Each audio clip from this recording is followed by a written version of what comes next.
अब मैं आपको HIV रोग के बारे में सही माहिती देता हूँ, ठीक है? हाँ? शायद आप सोचते होंगे कि ये एक बड़ा राक्षस है, हाँ? है ना? जी हाँ सर। हाँ, है ना? अगर आपको HIV लगे,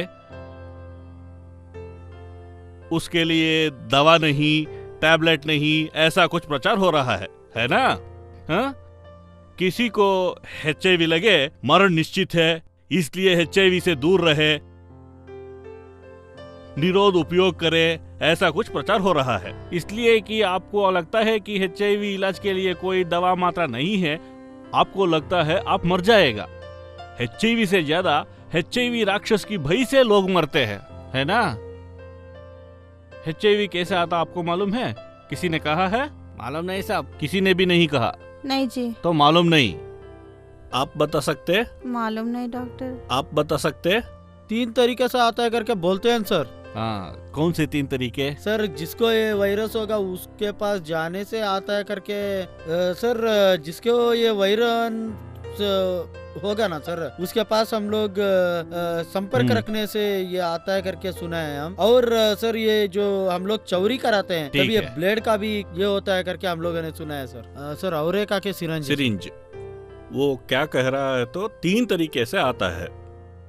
पहला है लैंगिक संपर्क से होता है, मतलब ये को HIV हो तो वो दूसरे से लैंगिक संपर्क करने से उसको भी HIV आता है। किसी तरीके का भी लैंगिक संपर्क हो सकता है। सलिंग कामी को भी आ सकता है, अतिरिक्त कामी को भी ये आ सकता है। एक रक्त दूसरे से मिलने से ये आता है। इसलिए कि 100 में से 90 लोग को लैंगिक संपर्क से ये आता है। इसको रोकने के लिए निरोध का उपयोग करे कह के प्रचार हो रहा है। अलग अलग तरीके से भी ये आ सकता है। वो कहा कि सिरिंज, मतलब सिरिंज नहीं, सिरिंज में उपयोग करने वाले सुई से। अब HIV रोगी पर उपयोग किए सुई से आपको भी सुई लगाए तो उसकी वजह से आपको भी HIV आ सकता है। समझ गए ना? इसके अलावा वो कहा दूसरे तरीके, मतलब दाढ़ी बनवाने से। मतलब HIV रोगी को शेव किए गए ब्लेड से दूसरे को शेव करे तो HIV रोगी का रक्त दूसरे व्यक्ति में मिलने पर HIV आने का संभवता है। सिर्फ यही नहीं, अन्य तरीके से भी आ सकता है। रक्त लेने से।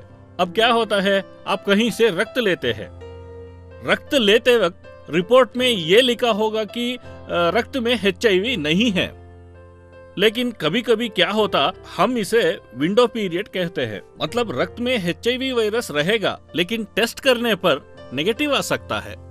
ये ट्राइडाट, टिट्रामीन और वेस्टर्न ब्लॉट, एलिसा, ये सब नेगेटिव रहता है।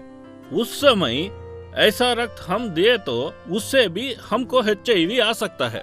और ये गर्भिणी स्त्री में जो शिशु है उसको भी आ सकता है।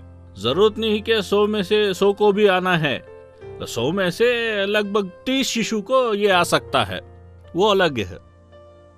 कई बार आप टाटू लगवाते हैं, टाटू लगवाने से भी ये आ सकता है। आप देखा होगा जब टाटू लगाते, वो टाटू लगाने वाला 5-6 लोगों को एक साथ बिठाकर एक ही सुई से वो 5-6 लोगों को टाटू लगाता है। तब एक में HIV वायरस रहे तो दूसरों को भी फैल सकता है। समझ गए ना? अब अलग अलग तरीके से भी, मतलब जैसे अब डॉक्टरों, नर्स और ये जो लैबोरेटरी में जो काम करता है, उन लोगों जो रक्त के साथ काम करता है उनको भी सुई लगने के कारण HIV आ सकता है।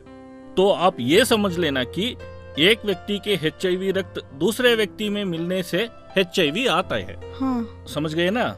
आपको क्या लगता है, ये HIV आएगा तो हम मर जाएंगे कह के भय ज्यादा है, लेकिन ये क्या करता है ये आपको मालूम नहीं। हाँ।